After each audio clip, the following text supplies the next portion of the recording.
qaar ka mid ah dadka naafada ah ee ku nool magaalada Hargeysa ayaa mulkiilayaasha dhismayaasha u sheegay inay dhibaato ku qabaan jaranjarooyinka ama kaabadaha daaraha markay korayaan maadaama aan iyagu halkaasi ka talaabi kareynin. dadka naafada ah ayaa ka codsaday in guryaha dhisitadooda lagu sameeyo marino ku haboon dadkaasi lixaad kala.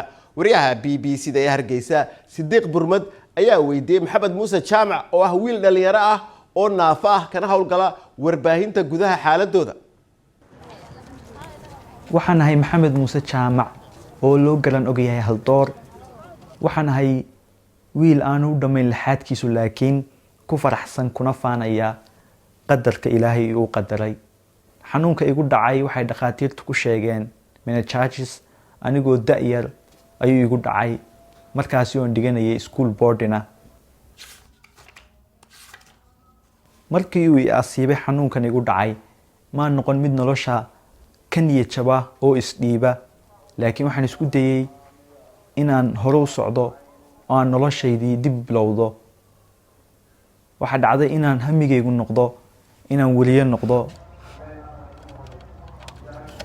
in badan oo sanad aan ku hamiyay inaan weliye noqdo anigoo ka soo bilaabaya radio yar aan cajalada ku duubayay anigoo weliye iska dhigaya.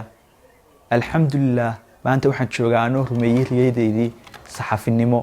waxaan ka mid ahay weliyaasha Soomaalida ee ka hawlgala mid ka mid ah TV-yada Soomaalida.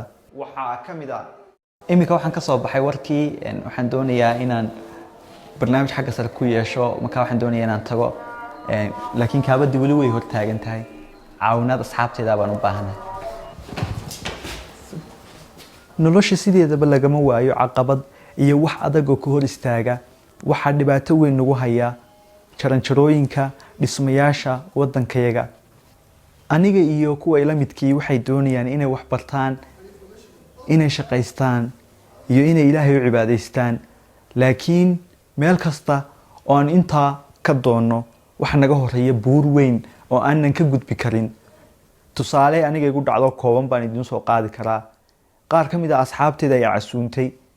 halka igu casuumeen waa mid ka mid ah hoteelada magaalada Hargeysa. waxaana dhacday markii aan goobta sida u tagay inaan arkay inaan ahayn meel aan si fudud ku kori karo oo aan asxaabteeda waqti wanaagsan la qaadan karo. taasina waxay igu dhalisay inaan ka tiriyo tixdan yar ee kooban.